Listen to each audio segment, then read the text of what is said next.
Hello everybody and welcome to another knockoff review thanks to the guys over at Sir Toys. Today I'm taking a look at the knockoff version of Human Alliance Jazz and Captain Lennox. Can you tell which one the knockoff is? This is the knockoff, and in hand it is actually quite noticeably different. First of all, let's start off with Captain Lennox. Let's bring him forward. Face is actually a little bit better, I think, on the bootleg. They've kind of blurred out his eyes too much on the official. The colouring is slightly different as well. This one's a much lighter colour. This one's a darker colour. To be honest with you, I thought they would have gone with the Takara colours for the China release, but they didn't. They've kind of bootlegged some, I guess, of it. His colours are definitely off. Joint-wise, KO's arms are definitely tighter. Lower leg is a little bit looser than the official release, whereas the upper thighs are probably tighter, so it's literally tit for tat on these guys. Very, very similar.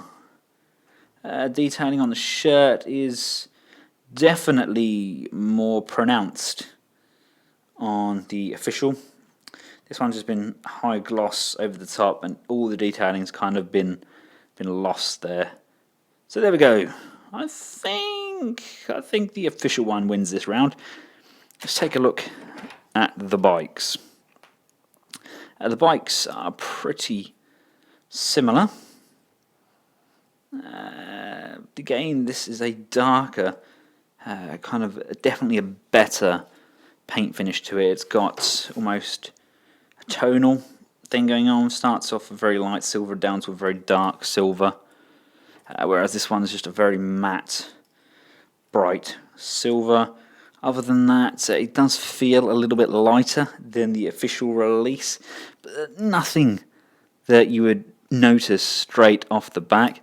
And then just looking at the detailing on the top, the detailing for the missile launching section actually looks a little bit better and a little less worn than the missiling on the official release. But again, not a great deal in it, really. I think the actual shape, I know these do go down a little bit more, don't they? Let's push these down so it's exactly the same. Shape and everything is the same, isn't it? Again, the detailing around the engine block here on the official release. Definitely very prominent stripes there. This one's a little bit blurred and a little bit mushed. Assuming that's where they've kind of copied the mould and it hasn't quite gone across correctly. Right, let's take a look at the two jazzes together. As you can noticeably see, there is a big difference in colour. You got this really nice dark kind of metallic grey going on with the official one, and again you've got this really kind of shiny silver paint going on with the KO. Both look okay. I honestly prefer the look of the official Jazz though. It's got that, I don't know, it just got that more professional finish to it. The windscreens are also a different colour. There's more of a greeny tinge to the official one. But other than that, the moulds do appear to be exactly the same. It's definitely a good bootleg if you're looking to get something like that. And if you actually look, you do have some small paint blemishes on the top of the bootleg, which you do not have with the official, which actually makes a change for Hasbro. Come around to the back, exactly the same. Literally, you even get the same instruction manual with it. Coming on the underside, you can notice we see that there is difference in colour here as well. The plastic brown is different on the official release. The brown here is different colour as well. As we come up the top here, again, you've got this almost coppery brown on the official and very matte brown there. And the logos much bolder on the bootleg. Now, to cover transformation, I'm going to start with the bootleg and see how it bears up.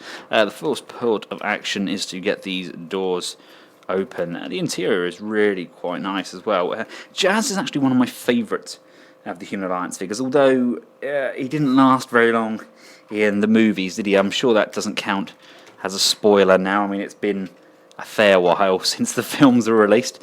Let's just untab this boot section, the trunk, and just lift that up like so. And again, come round to the bonnet, open up these front sections here. It just helps you when you're lifting up this front bonnet section. You want to make sure that's risen all the way up and over the top of this rear spoiler section. Grab the front of the vehicle and give it a tug, lifting these front sections clear on both sides. Lift these sections up here. Come around to underside. Let's just flip this head up, and you want to give the head a rotation around. Flip this section up here.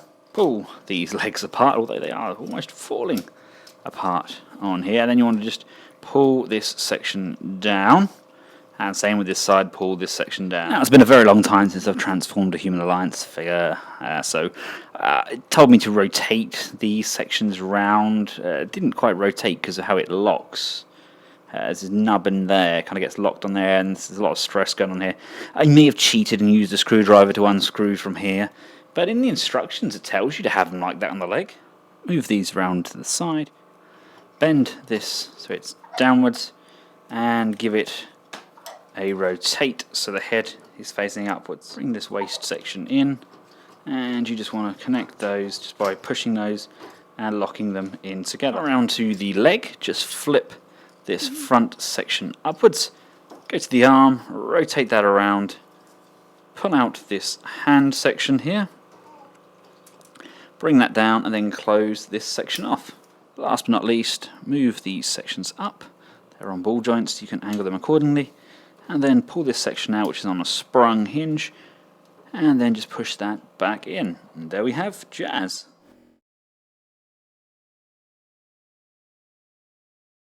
Right, here we have them both transformed up.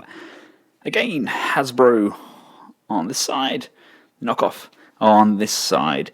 It's at this point, whilst transforming, that we discover this is a turd. It's very, very loose. It doesn't transform as it should. Don't get me wrong, it looks nice just standing there. The joints feel very floppy. The outside of it, the shell, the actual car sections, feel very much like Hasbro. But it's all of these inner joints, all of the inner workings. It just flops and it doesn't quite sit right. I don't think they got the moulding quite right. I mean, I shouldn't have had to take that section off with a screwdriver to get it even remotely straight. It's kind of bent, and when I was doing it with the Hasbro version, it just went straight into place. No quarrels, no hiccups at all. Joints are a lot tighter on Hasbro. Nothing wibbles, nothing wobbles. This guy, yeah, not so much.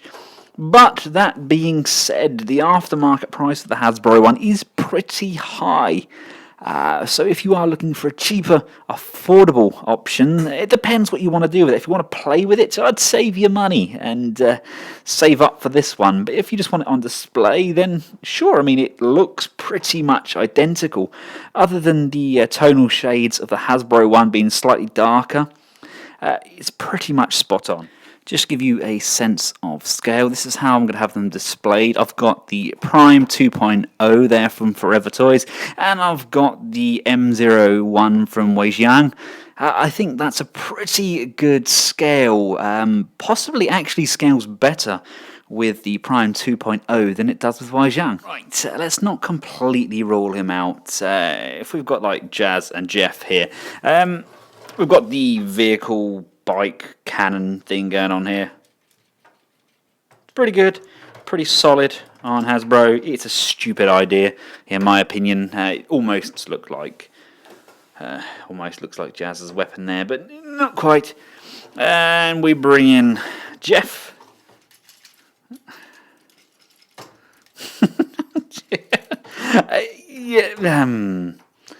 I'm all for bootlegs. You know I am. I do love my knockoffs. God, this. No, just no. Let's get his hand back out. It's a stupid idea. And yes, there we go. Anywho, it's not the best. It's pretty good. I mean, detailing wise, they look pretty darn close. You do still have the retractable visor, although the button at the back doesn't really want to work. Oh, that great. There we go. There's Jazz's face on the knockoff, and let's do the same with the official. Let's just move that up. Yeah, there's a little bit of difference, not a great deal. More detail on the official. I mean, I hate that look for Jazz anyway. It looks ridiculous. Just move that down. There we go. It's the fine detailing, the build quality. You can tell this is a bootleg. Soundwave was pretty darn good. It was pretty tight, but he didn't have a shiny silver paint job. Jazz, Jeff, whatever you want to call him, he does have a shiny silver paint job. It's entirely your preference. If you can't get hold of Jazz, then it's definitely a viable option, but you've got to be aware of the faults that come with him. The joints are loose, the paint applications aren't perfect. I guess, I mean, that's nothing, I guess, that you, I don't know, you can tighten that, I guess. There's a screwdriver port there. Let's just have a go. Let's just see if we can tighten that. Lefty loosey, righty tighty.